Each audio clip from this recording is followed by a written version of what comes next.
Lockdown ये मसले का हल नहीं है। पहली बात तो ये है कि कोरोना कोरोना का पहला फेज़ था, उस फेज़ पे भी औरंगाबाद में 500 से ज़्यादा पेशेंट नहीं थे, और आज सेकेंड फेज़ पे 1,500 2,000 पेशेंट कैसे निकल रहे? उसकी वजह है कि इन्होंने टेस्ट शुरू की, टेस्टिंग ज़्यादा बढ़ा दी। मेरा ये कहना है कि मैंने हेल्थ मिनिस्टर राजेश टोपे साहब से भी कहा कि भाई एक्टिव कोरोना के जो पेशेंट्स हैं इसमें से आप सॉर्ट आउट करें तो नॉट देन मोर 5% से ज़्यादा लोग मुतासर हैं। सिम्टम्स बहुत ज़्यादा है। अब मौसम जब चेंज होता है तो खांसी, जुकाम, बुखार होते हैं, और इसमें टेस्ट अगर आप टेस्ट करें तो टेस्ट पॉजिटिव आता है।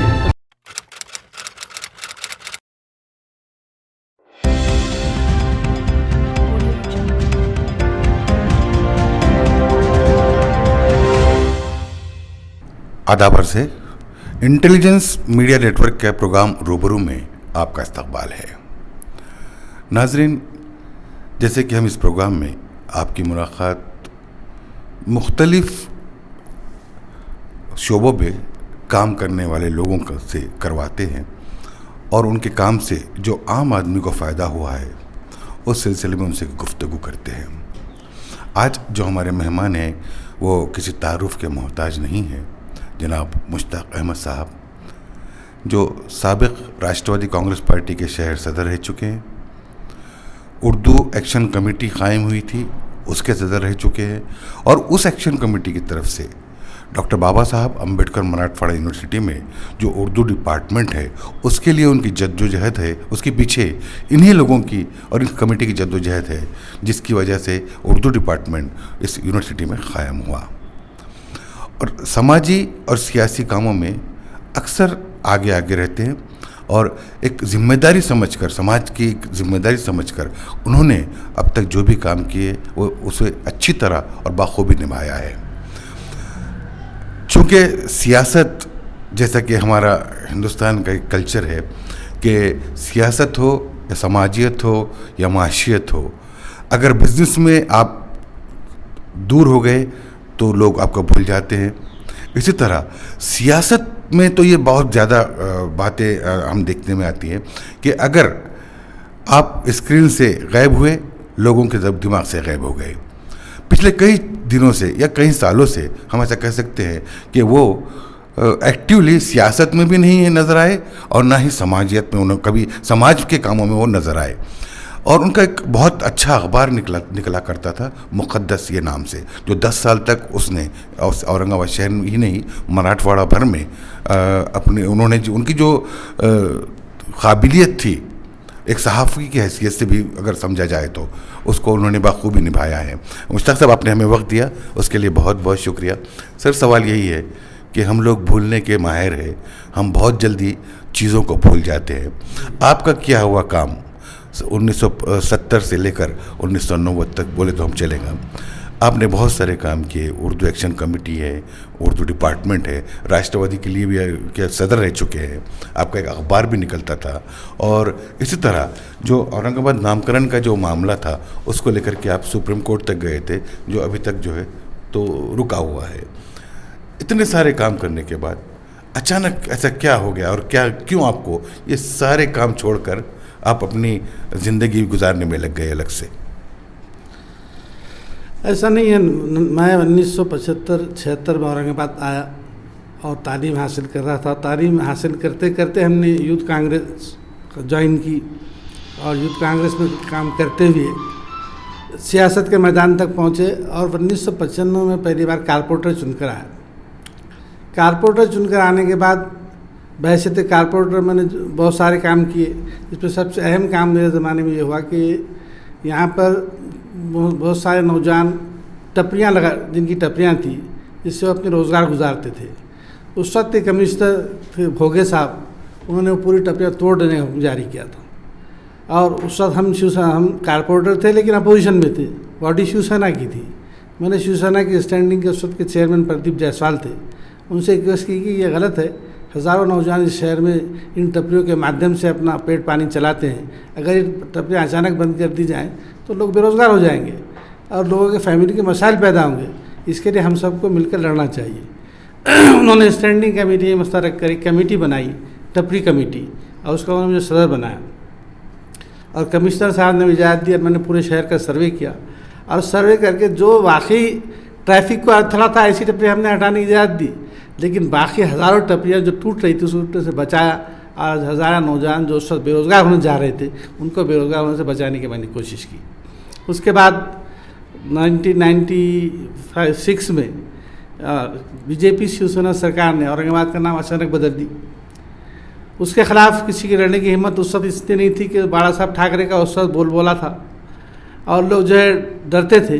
मैंने एक्शन कमेटी कायम की, लोगों ने मुझे उसका सदर बनाए, और मैंने मराठवाड़ा महाराष्ट्र स्टेट नामांतर विरोधी कृति समिति जो बनाई गई उसके सदर के हैसियत से सबसे पहले हमने ऑब्जेक्शन दाखिल करने का काम किया। गवर्नमेंट ने 1 महीना नोटिफिकेशन जारी करने के बाद 1 महीने तक ऑब्जेक्शन दाखिल करने की मुद्दत दी थी। हमने उस 1 महीने में ऑब्जेक्शन दाखिल किए, लेकिन गवर्नमेंट की नीयत सही नहीं थी। 1 महीना ऑब्जेक्शन की मोहलत देने के बावजूद 15 दिन बाद से ही उन्होंने संवाइनर कहना शुरू कर दिया था। हमने उसके खिलाफ हाई कोर्ट में पिटीशन दाखिल की। हाई कोर्ट ने ये कहा कि भाई ये प्री मैच्योर है, गवर्नमेंट ने सिर्फ अभी नोटिफिकेशन निकाल के ऑब्जेक्शन काल किया है, जब तक क्या ऑब्जेक्शन का पर डिसीजन गवर्नमेंट का होता नहीं तब तक ये पिटीशन रिजेक्ट की जाती।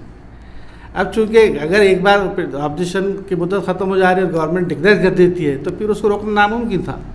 उसके खिलाफ मैं सुप्रीम कोर्ट गया, और सुप्रीम कोर्ट में उस वक्त हमारे वकील कपिल सिब्बल थे, एडवोकेट खमरुद्दीन थे, इन सब लोगों ने पिटीशन दाखिल की। और जब उस वक्त चीफ जस्टिस E.M. अहमदी थे और हमारी पिटीशन E.M. अहमदी के पास भी चली। उसके बाद वो हमारी पिटीशन जगदीश शरण वर्मा और B.N. करपाल ये दो उनके पास चली, और जगदीश शरण वर्मा के पास जब हियरिंग हुई तो उन्होंने बड़ी अच्छी बात की कि गवर्नमेंट के वकील इस वक्त हिंदुस्तान के सबसे बड़े वकील है हरीश साड़वे, वो उस वक्त उनके गवर्नमेंट के वकील थे। उन्होंने हरीश साड़वे से पूछा कि भाई तुम्हारी गवर्नमेंट का क्या महाराष्ट्र में सारे डेवलपमेंट हो गए, कुछ काम बाकी नहीं रहा क्या, तो सिर्फ अब शहरों के नाम बदलने का काम आप कर रहे हैं जी।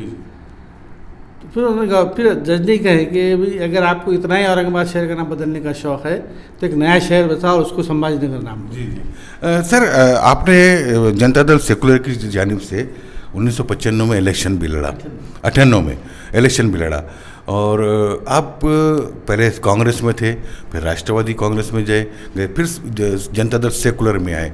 तो आप क्या जो नाकामी का की कई वजह ये तो नहीं है कि आपके पास जो है तो मुस्तकिल मिजाजी नहीं है और आप घड़ी घड़ी अपनी पार्टियां बदलते हैं? नहीं, देखिए मैं 1976 से 98 तक 22 साल तक कांग्रेस में रहा, घड़ी घड़ी पार्टी नहीं बदले हम। और 1978 में पार्टी बदलने की वजह ये हुई कि हमने उससे डिमांड की थी कि औरंगाबाद से लोकसभा का टिकट मुस्लिम को दिया जाए। चूँकि 1980 में यहाँ से काजी सलीम साहब MP चुन कर आए, उसके बाद मुस्लिम का टिकट कांग्रेस ने कट कर दिया, और मुस्लिम को टिकट ही मिल ही नहीं रहा था, उसकी लड़ाई हमने लड़े और कांग्रेस पार्टी नहीं मानी। कांग्रेस पार्टी ने रामकृष्ण बाबा को टिकट दे दी, तो उस वक्त सारे सेक्युलर पार्टीज़ ने मिलकर हमको कहा कि आप लड़ो। और उस वक्त नेशनल फ्रंट हुआ करता था, जिसका राष्ट्रीय जनता सेक्युलर जनता दल उसका पार्ट था, लेकिन नेशनल फ्रंट था, इसकी सरकार सेंट्रल में थी, इंदिरा कुमार गुजराल साहब प्राइम मिनिस्टर थे। तो उन्होंने मुझे ऑफ़र किया और मैंने उसने लोकसभा लड़ा। लोकसभा लड़ने के बाद यह कि हम अवाम को कन्विंस नहीं कर सके कि हमारे पास शिवसेना की लाट थी। लोगों ने यह तय किया कि हमको शिवसेना को हराना है। अगर मुझसे कहा कि भाई आप बहुत अच्छे हैं, हम आपको वोट देना चाहते हैं, लेकिन हम आपको वोट देते हैं तो इनडायरेक्ट हेल्प शिवसेना की होगी, इसलिए हम आपकी मदद नहीं कर पाएंगे। और लोगों ने शिवसेना कांग्रेस को वोट दिया। उस मिसाल अगर दी जाए तो हम आपसे प्यार तो करते हैं लेकिन शादी नहीं कर सकते। बिल्कुल सही है। तो उसके बाद फिर जनता दल सेक्युलर से हमने पार्लियामेंट लड़े, वो इलेक्शन हारे।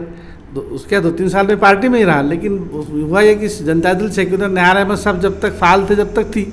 जब नियार अहमद साहब की सेहत ख़राब होने लगी और जनता दल सेक्युलर ख़त्म होने के करीब थी, और उसी दौरान कांग्रेस ने शरद पवार साहब को कांग्रेस से निकाल दिया था। तो शरद पवार साहब से मेरे पुराने मरासिम थे, मैंने उनसे बात की, उन्होंने मुझे कहा कि आप राष्ट्रवादी कांग्रेस में आ जाओ, और मैं शहर सदर बन गए यहाँ के, और एक्टिवली आपने काम किया वहाँ पे। मुश्ताक भाई, आप इतने एक्टिव थे और पिछले 10 साल से आपका कोई काम, सियासी काम या सामाजिक काम नज़र नहीं आ रहा है, तो ये पर्दानशीनी की क्या वजह है?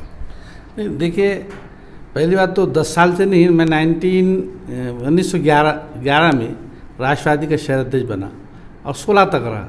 यानी ये पिछले 5 साल ही ऐसे हैं जो थोड़ा सा इनएक्टिव गलती के बाद हो सकता 5 साल से। और वो इसलिए हुआ कि ये 5 साल बीजेपी सेना की सरकार थी। क्या दिल उचाट गया आपसे सियासत से? उस तरफ जानना चाह रहा था कि एक खास बात में जब पहले भी जिक्र किया कि औरंगाबाद शहर की कमज़ोरी ये रही कि यहाँ काम करने वालों के पीछे लोग खड़े नहीं हुए, उन्होंने काम करने वालों को ताकत नहीं दी। एक शख्स अपनी हैसियत से कहाँ तक काम कर सकता है। मैंने कई मुहिमें चलाया, तहरीक चलाया, लड़ा, औरंगाबाद टाइम्स और उर्दू अखबार चलाना इतना मुश्किल काम है। मैंने अपने जेब के 1 करोड़ रुपये खर्च के पेपर चलाया, लेकिन जब मैं उस वक्त मायूस हो गया कि अब लोगों की मदद नहीं मिलती है तो मैंने खामोशी इख्तियार करना बेहतर है, इसलिए थोड़ा सा मैं खामोश हो गया। लेकिन मैं ना सियासत ऐसी चीज़ है कि मरने तक छूटती ही नहीं, क्योंकि आदमी रिटायर में होता नहीं, वक्त आने पर आदमी एक्टिव होता है। और अब हम राष्ट्रवादी कांग्रेस में प्रदेश में हूँ अभी, और अब एक्टिव हूँ। शरद पवार साहब से भी हमेशा मिलते रहता हूँ, हमारी पार्टी के भी एक्टिविटीज़ में शामिल रहता हूँ। अब यह है कि पार्टी भी इंसाफ नहीं करती, नए लोग आते तो उनको मौके देते, पुराने लोगों को मौके नहीं देते। हालांकि कांग्रेस कल्चर में, कांग्रेस में ये रहा कि कांग्रेस हमेशा लॉयलिस्ट और पुराने लोगों का साथ देती रही, और राष्ट्रवादी कांग्रेस के बिल्कुल अपोजिट है। इनको नए चेहरे लगते हैं और पुराने लोग इस्तेमाल करके छोड़ देते हैं। तो इन्होंने हमारे साथ राष्ट्रवादी कांग्रेस में जो इंसाफ हमारे साथ होना चाहिए था वो नहीं हो सका। मुश्ताक भाई, अगर मौजूदा सियासत की अगर हम बात करें तो मौजूदा सियासत में जैसा कि MIM के MP साहब यहाँ पर है और BJP के MLA है, शिवसेना के MLA भी है, उसके बावजूद जिस तरह शहर का विकास होना चाहिए था, जिस तरह हमारे रास्तों की हम बात करें या 6 दिन में पानी की बात करें, तो वो सारी बातें आपके ज़माने से मसले वो चालू थे, तो इतने दिन क्यों लग गए और क्या करना चाहिए तो ये मसले हल हो सकते हैं? असल में ये है कि पिछले 15-20 साल से जो पॉलिटिशियंस आए, ये पॉलिटिशियन ने पब्लिक के इश्यूज़ क्या है, उनको हल करने के लिए क्या करना चाहिए, पब्लिक के काम क्या है, वो कैसे किए जाने चाहिए, उस तरह तवज्जो ही नहीं दी। सिर्फ आजकल चूँकि आप जानते हैं इलेक्ट्रॉनिक मीडिया होगा, मोबाइल होगा, TV चैनल, स्टेटमेंट देना, पेपर में फ़ोटो छपाना, इसी को पॉलिटिक्स समझ बैठे। अब हमारे सामने और हमारे औरंगाबाद में MLA MP एक साहब हैं जो 5 साल MLA MP भी हैं, लेकिन उनके अपने कॉन्स्टिट्यूंसी के रोड के खड्डे आज तक बन नहीं सके। बाकी तो नए रोड बनाना छोड़ दीजिए, नया डेवलपमेंट छोड़ दीजिए। अगर उनसे पूछा है कि 6 साल तुमने कौन सा काम किया, तो मैं नहीं समझता कि काम बता पाएंगे। बल्कि उसके अगेंस्ट हाल ये है कि मैं कल ही उनके लोगों से कह रहा था कि कम से कुछ नहीं तो आप लोग कारपोरेटर्स वगैरह मिलकर चंदा करके शहर गड़े तो बंद करो। आज मुस्लिम एरियाज, माइनॉरिटीज़ के एरियाज़ में चलना फिरना मुश्किल होगा।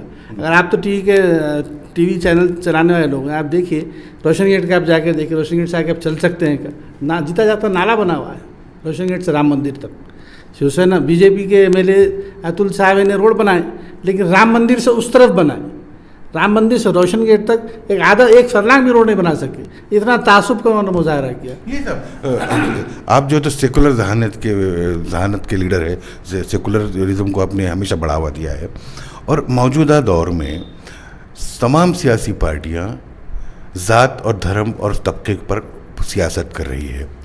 इसको लेकर के आप क्या सोचते हैं, और जो क्या आपको मायूसी उस वजह से भी है? नहीं, मायूसी इस वजह से तो नहीं है। मायूसी की वजह से ये मेन मैंने आपको जिक्र किया कि कोई भी देखिए लीडरशिप जो डेवलप होती है, कोई झाड़ों को फल के तौर पर लीडर नहीं रखते हैं। लीडर वो होते हैं कि समाज में काम करने वाले लोगों के पीछे समाज को खड़े रहना पड़ता है, समाज को उसको ताकत देना पड़ता है, तब उसमें हौसला पैदा होता, उसमें जोश पैदा होता और वो काम करता है। मैं यहाँ का रहने वाला नहीं था, मैं बीड़ का रहने वाला हूँ। यहाँ पढ़ने के लिए आया, पढ़ते पढ़ते मैंने जो है स्ट्रगल किया, इतनी तहरीकें चलाया, लेकिन यहाँ के अवाम में, खासतौर से नौजवानों में जोश होना चाहिए था, वो जोश नहीं हुआ और उन्होंने साथ नहीं दिया। और एक MIM आ गई, खाली जज्बाती नारों की बुनियाद पर आप उनके साथ चले गए। कोई डेवलपमेंट नहीं, कोई विकास नहीं। आज 9,000 नौजवान बेकार कर रहे, उनको कोई कारोबार नहीं, उनकी कोई लीडरशिप नहीं, उनकी कोई रहनुमाई नहीं है। तो ये हालात है। तो ये इससे बेजार होकर कि भाई ठीक है, जब लोगों को हमारी ज़रूरत नहीं तो हमने भी आराम करना चाहिए, ऐसा सोचकर हम खामोश हो गए। जी अच्छा सर, अभी जो हालात है शहर के, जो कोविड-19 चालू है और उसकी वजह से लॉकडाउन और लग रहा है, और अभी 30 तारीख से तो कर्फ्यू भी लगने वाला है, इस तरह के जो हालात हैं, तो ऐसे हालात में चूँकि आपकी नज़र समाज के आखिरी आदमी तक पहुँचती है, जिस जैसे कि आपने काम किया और मैं देखा है उसको, जो गरीबों की मुश्किलात है उसको लेकर के आपकी कोई तंजीम या कोई कमेटी या कुछ आपके दिमाग में ऐसी बात है कि उन तक कम से कम बेसिक नीड जो रहती है डेली नीड्स का, उन तक कोई उनका जो है तो व्यवस्था हो जाए, ऐसा कुछ आपके पास प्रोग्राम है अभी? देखिए, पहली बात तो ये कि कल ही जो कलेक्टर साहब ने लॉकडाउन डिक्लेयर किया है, हम इसके मुवाफ़क़त में नहीं, क्योंकि लॉकडाउन ये मसले का हल नहीं है। पहली बात तो ये है कि कोरोना कोरोना का पहला फेज़ था, उस फेज़ में भी औरंगाबाद में 500 से ज़्यादा पेशेंट नहीं थे, और आज सेकंड फेज़ में 1,500 2,000 पेशेंट कैसे नहीं कर रहे? तो उसकी वजह है कि इन्होंने टेस्ट शुरू की, टेस्टिंग ज़्यादा बढ़ा दी। मेरा ये कहना है कि मैंने हेल्थ मिनिस्टर राजेश टोपे साहब से भी कहा कि भाई एक्टिव कोरोना के जो पेशेंट्स हैं, इसमें से आप सॉर्ट आउट करें तो नॉट देन मोर 5% से ज़्यादा लोग मुतासर नहीं। सिम्टम्स बहुत ज़्यादा है। अब मौसम जब चेंज होता है तो खांसी, जुकाम, बुखार होते हैं, और इसमें टेस्ट का आप टेस्ट लें तो टेस्ट पॉजिटिव आता है। सही है। तो नहीं, मेरा सवाल ये था, ये तो आप जो बोल रहे हैं वो भी अब लोग बहुत ज़्यादा चर्चा कर रहे हैं इस बात के ऊपर भी। मेरा सवाल ये था कि आपकी जो सोशल वर्कर है, आपके पास कोई कमेटी या कोई आपके दिमाग में कोई ऐसी बात है कि जो आखिरी आदमी है उस तक रोज़मर्रा की वो ज़रूरत हो, कम से कम वो ज़रूरत हो सामान जो 10 दिन लॉकडाउन लगने वाला है, वो पहुँचाने के लिए आपके पास कोई एक्शन प्लान है? नहीं, इससे पहले के भी लॉकडाउन में हमने वो काम किया कि नुमाइंदा काउंसिल अपने शहर में है, मैं उसका फाउंडर मेंबर हूँ, और नुमाइंदा काउंसिल की जानिब से और उसके अंडर में जो डिफरेंट मुस्लिम तंजीमें हैं, उन्होंने अपने अपने एरियाज़ में एरिए बांट कर दिए, और गरीबों को उनके घर तक अनाज का बाज़ाब्ता पैकेट बना कर भेज। और अगर खुदा ना खास्ता अगर लॉकडाउन ऐसा बढ़ जाता है, ऐसे हालात आते हैं, तो इंशाल्लाह फ्यूचर में भी गरीब गुरबा को हम परेशान होने का मौका नहीं देंगे, उनको मोहताज नहीं होने देंगे। हमारी ये तंजीम भी है, राष्ट्रवादी कांग्रेस की जानिब से भी है, और भी जो दूसरे सोशल तंजीम उनके साथ मिलकर इन हम समाज के आखिरी फ़र्द तक जो परेशान है, जो बेरोज़गार है, जिसके घर पे अनाज नहीं है, उस तक जो है ऐसी अशियाएँ मुहैया करके उनकी ज़रूरियात को पूरा करने की कोशिश की जाएगी। जी, हम दुआ करते हैं कि आप अपने इस मुहिम में कामयाब हो। अब चलते चलते एक आखिरी सवाल सर, कि चूँकि आप सियासत में को बहुत करीब से देखते हैं और आपने उसको निभाया भी है, आने वाली जो नई पीढ़ी के लोग सियासत में आ रहे हैं, उनको आप क्या मैसेज देना चाहते हैं? क्योंकि जिस तरह का हमारा देश का माहौल है, उस माहौल में एक सेकुलर सोच रखकर आगे चलना कितना मुश्किल है या बहुत आसान हो गया है? ये तो सही है कि मौजूदा हालात में सेक्युलरिज्म पे खड़े रहकर काम करना बहुत मुश्किल है, लेकिन हिंदुस्तान में मुस्लिम्स का फ्यूचर सेक्युलरिज्म के साथ ही है। हम तो किसी और कम्युनल पार्टी के साथ न रहेंगे, न उसके फेयर में हैं। और जहाँ तक आने वाली नस्ल के नौजवानों से मेरी ख्वाहिश है कि वो नौजवान जो पॉलिटिक्स में आना चाहते हैं, वो सबसे पहले नौजवानों में के मसाइल को समझे कि उनके मसाइल क्या हैं। जैसे कि अगर डेवलपमेंट के मसाइल हैं, एरियाज़ के डेवलपमेंट है, नौजवानों की बेरोज़गारी के मसाइल हैं, एजुकेशन में क्यों लोग अगर परेशानी से गुजरे तो उनकी हेल्प है, हॉस्पिटल्स में अगर पेशेंट्स अगर परेशान तो उनकी हेल्प है।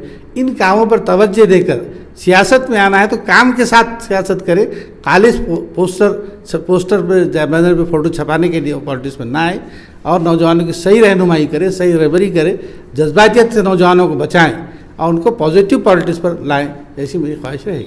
जी, जिस तरह सर ने कहा कि हिंदुस्तान में माइनॉरिटी को सेकुलर पार्टियों के साथ ही उसका साथ देना पड़ेगा, तो ही हमारी माइनॉरिटी का फ्यूचर है।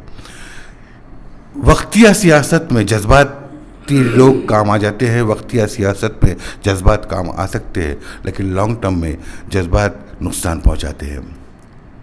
आने वाली नस्लों को सर ने ये पैगाम जो दिया है वो बहुत अहम पैगाम है, और जो सियासत में कदम रखे हैं या सियासत में आगे अपना फ्यूचर ढूंढ रहे हैं, उनके लिए बहुत अहम बात है। आने वाले हफ्ते में, अगले हफ्ते में हम ऐसे ही किसी शख्सियत से आपकी मुलाकात करवाएंगे जिसने बहुत सारा काम समाज के लिए किया है और अपनी एक अलग इमेज रखते हैं। हमारे चैनल का मकसद, हमारा इंटेलिजेंस मीडिया हाउस जो है, उसके इस प्रोग्राम रूबरू का मकसद ही ये है कि ऐसी शख्सियतों को आप तक पहुंचाना, आपसे रूबरू करवाना, ताकि कुछ बातें जो नौजवान छोड़कर या पकड़कर नासमझी से आगे चल रहा है, उसको कुछ न कुछ उसकी समझ में, उसके दिमाग में बातें जाए और वो अपना रास्ता खुद चुन ले। तो बहुत बहुत शुक्रिया मुश्ताक साहब, आपने हमें वक्त दिया उसके लिए, और हम आपके फ्यूचर के लिए दुआएं करते हैं हमारे चैनल की तरफ से कि जो कुछ भी आपका मकसद है, चूँकि आप गरीब तबके से बहुत प्यार करते हैं, हमने देखा है, और हमेशा उनकी मदद करने के लिए आगे रहते हैं। हम चाहते हैं कि हमारे चैनल की तरफ से दुआ है कि आप अपने मकसद में कामयाब हो जाए। बहुत बहुत शुक्रिया, आपने हमें यहाँ बुलाया, अपने ख़यालात का इज़हार करने का मौका दिया। आइंदा भी इंशाअल्लाह हम आवाम की खिदमत करते रहेंगे, और जहाँ हम आपको ज़रूरत महसूस करेंगे आपसे मिलते रहेंगे। ठीक, अल्लाह हाफ़िज़। चलिए, बहुत बहुत शुक्रिया, तो मिलते हैं अगले हफ्ते। द इंटेलिजेंस मीडिया नेटवर्क में बने रहने के लिए आपका धन्यवाद। Please like, share and subscribe our channel the intelligence media network. Thank you.